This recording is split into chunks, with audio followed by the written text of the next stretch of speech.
Only in the ancient legends it is stated that one day an undead shall be chosen.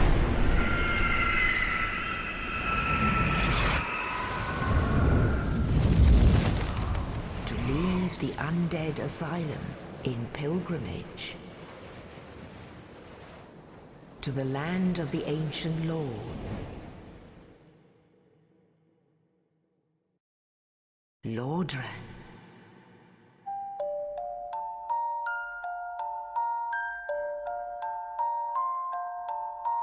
Welcome, and thank you for stopping by. Due to the subject matter discussed here, I feel it necessary to inform you that there will be discussion around the areas of mental health, and in particular, that of depression and mentions of suicide contained in this video. If you find these topics uncomfortable or triggering in any way, then please feel free to click away now, as the last thing I want to do is cause anyone any offence or upset. With that being said, let's get on to the video.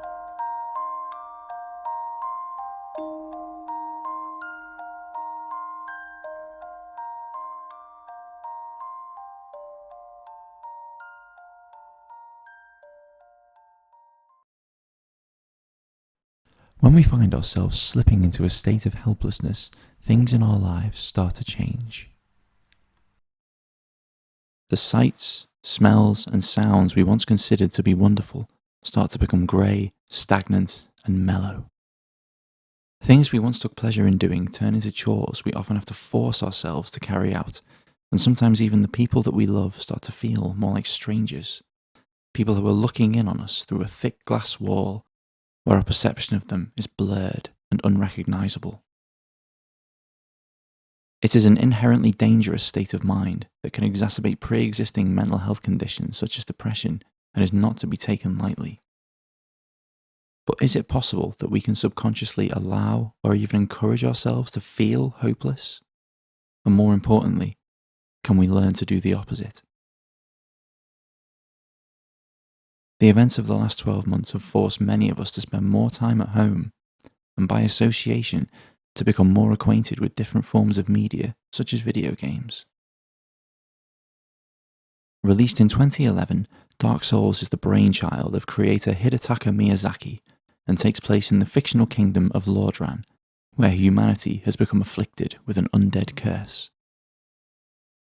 Those who become tainted by this curse find themselves unable to die, and are forced to be repeatedly resurrected after death until they finally give up their will to go on and lose their minds, a process which is referred to in the game as hollowing. Don't get yourself killed. Neither of us want to see you go hollow. The game has a player assume the role of one of these cursed undead characters, who begins a great journey across the ruined kingdom to seek both answers surrounding the curse and the realisation of their own destiny. Throughout the journey, our character, known as the Chosen Undead, will uncover the bleak story of the kingdom and the people found within.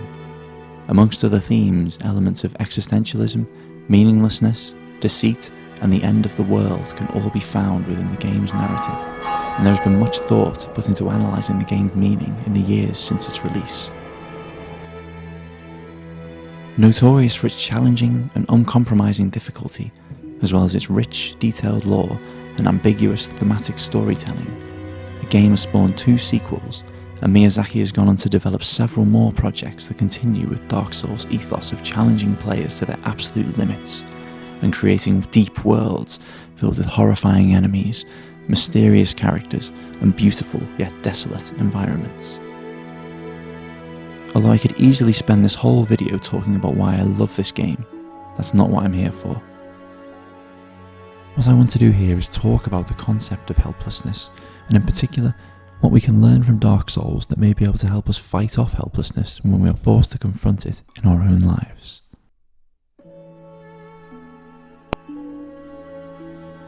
When we are confronted by obstacles in life, most of us probably like to think that we could and indeed would do whatever it takes to overcome them and continue moving forward.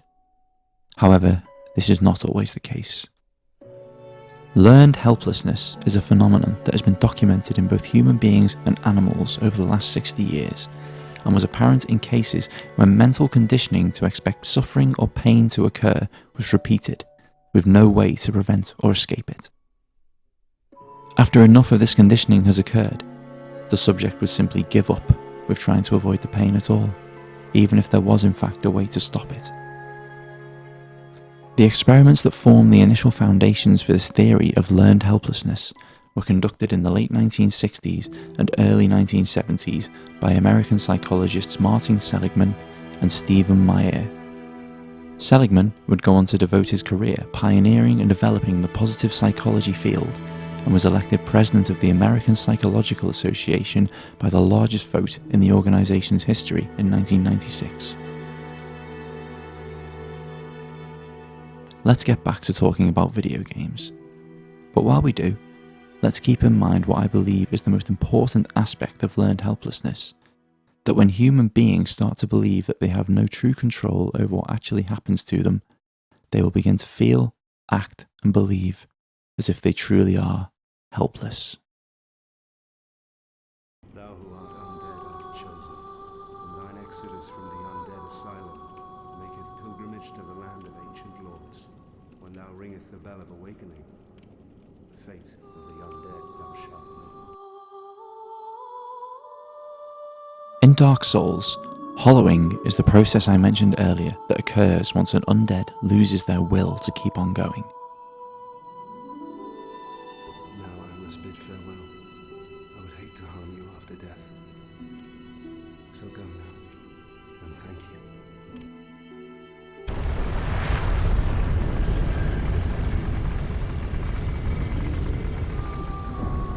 In the game, we see this occur several times when characters lose the will to go on or to continue trying to reach their goals.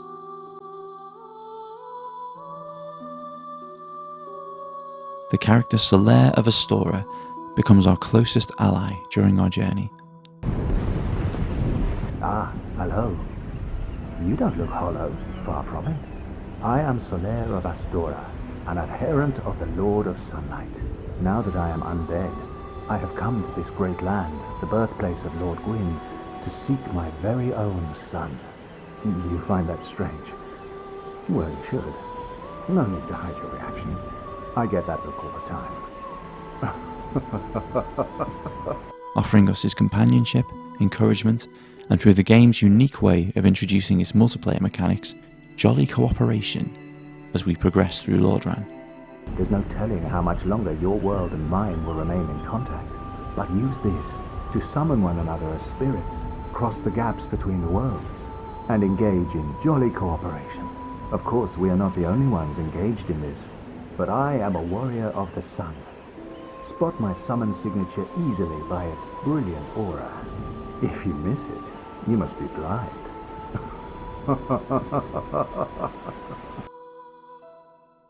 Solaire is an upbeat man of unwavering faith, a follower of the way of sunlight, who is on a quest to find what he calls his very own sun.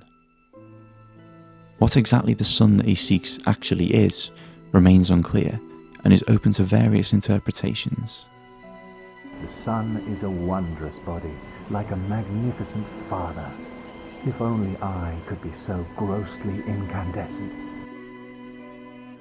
Maybe Solaire is seeking out some element of his faith, an item or someone important to him who has been lost. Or perhaps he is simply looking to discover a sense of meaning and purpose for himself amidst the bleak ruins of the kingdom he has found himself in. Oh, there you are. You've been quiet these days. Smooth summoning out there. Anytime you see my brilliantly shining signature, do not hesitate to call upon me. You've left me with quite an impression. I would relish a chance to assist you. You really are fond of chatting with me, aren't you? If I didn't know better, I'd think you had feelings for me. Oh no, dear me, pretend you didn't hear that. Either way, as the game progresses, Solaire begins to change. As we encounter him more and more as the game continues, he grows despondent at the growing frustration of not being able to achieve his goal. Why? Why?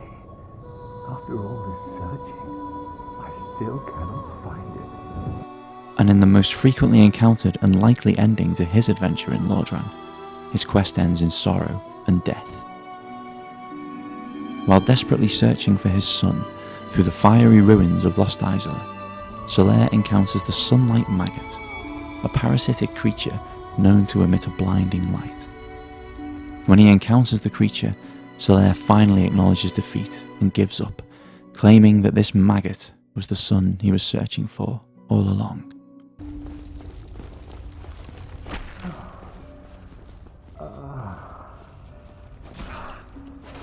Finally, I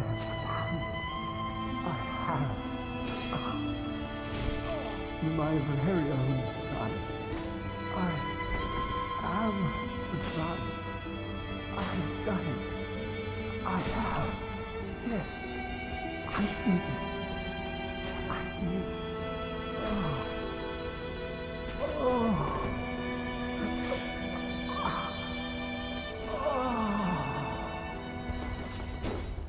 He becomes hollow, places the creature on his head, and loses what was left of his humanity, becoming hostile to the chosen undead when we meet him in this state, and forcing us to put him down for good.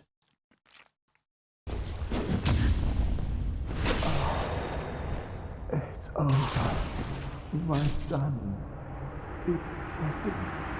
It's dark. So dark. Solaire's quest and eventual failure can teach us a lot. Whether Solaire had doomed himself to fail from the start by setting himself a goal that was simply unachievable, or had just allowed his frustration to doom his efforts when he perhaps still could have found what he was truly seeking, we will never know. What we can take from his story, however, is the importance of both perseverance and realistic goal setting. The goals we set ourselves in life are unlikely to be as vague and open to interpretation as Solaire's. This gives us the chance to make sure that we focus our efforts on doing what is realistic and achievable, which in turn will give us a greater chance of success. Solaire was the first person to offer the chosen undead friendship, support, and assistance in traversing the horrors of Lordran.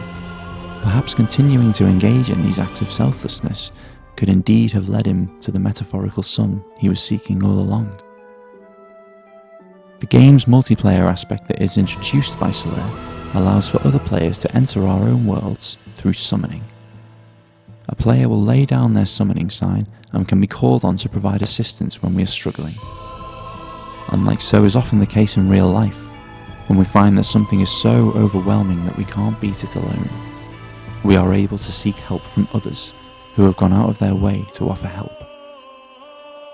Studies show that altruism, or the process of finding pleasure through helping others, is good for our emotional well-being and can greatly benefit our quality of life. Placing a summon sign down to help other players is a totally optional aspect of the game. Players do not need to do it. Yet to this day, despite Dark Souls being a 10-year-old game, there is always a sign out there where things get tough. Someone out there wants to help.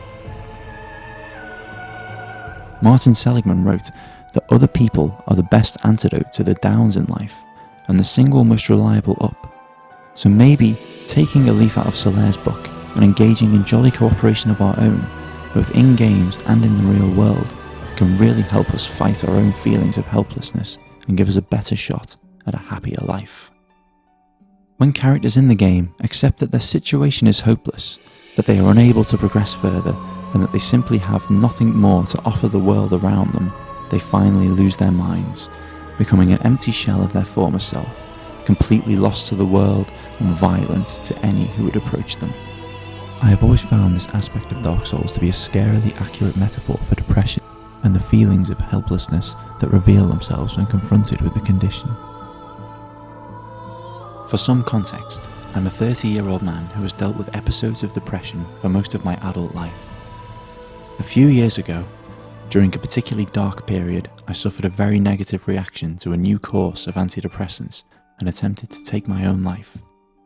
Luckily, I was able to find my senses and stop before I reached the point of no return, and spent around a year afterwards attending therapy, where I was able to learn to understand more about myself, control my thinking, and work on living a life with a greater emphasis on my well-being and happiness. Throughout this period of recovery, I was playing a lot of Dark Souls. It's easy to assume that playing a game that seems so bleak on face value would be a terrible idea during this time, but it actually had quite the opposite effect. The game ended up really helping me on my journey to better understand how to deal with helplessness when circumstances in my life started to overwhelm me. Dark Souls taught me that our problems are not solved in one quick stroke. The game is renowned for its boss fights, and every time I was beaten down by one and forced to try again, I took as a learning experience rather than one that was unfair. The game forces us to persevere, to learn from our failures, and that we have to get back up when we're knocked down. It's safe to say that on a first playthrough of the game, you will probably die, and you'll probably die a lot. If we look back at what we discussed about learned helplessness, maybe it would be easier to simply give up. After all, science has proven that doing so may well be in our nature as human beings. By resigning ourselves to accepting the helplessness of our situation and telling ourselves it's no good, I can't beat this, then yes, we allow ourselves to avoid the pain of repeated failure.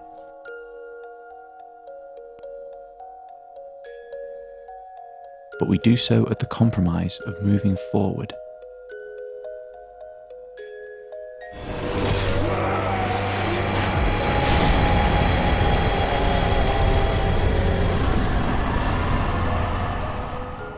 In Dark Souls, every time we pick up the controller in the face of such overwhelming adversity after so many failures, we are proving to ourselves that we can adapt to the circumstances that life throws at us and continue to try, regardless of how desperate it might seem.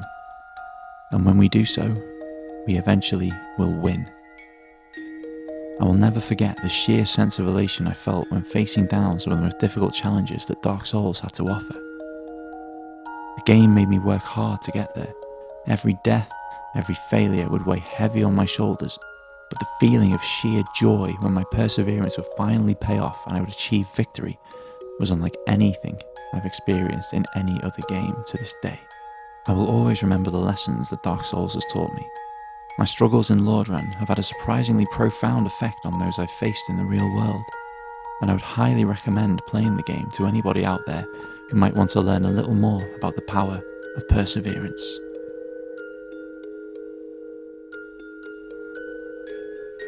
If you're struggling with your mental health or feelings of helplessness, then please seek help. Reach out to a friend, a partner, a family member, or a medical professional. Remember that people don't want to judge, they want to help. And that suicide is a permanent solution to a temporary problem. There is an answer out there somewhere. We just have to give ourselves the strength to keep looking for it. Please stay safe out there,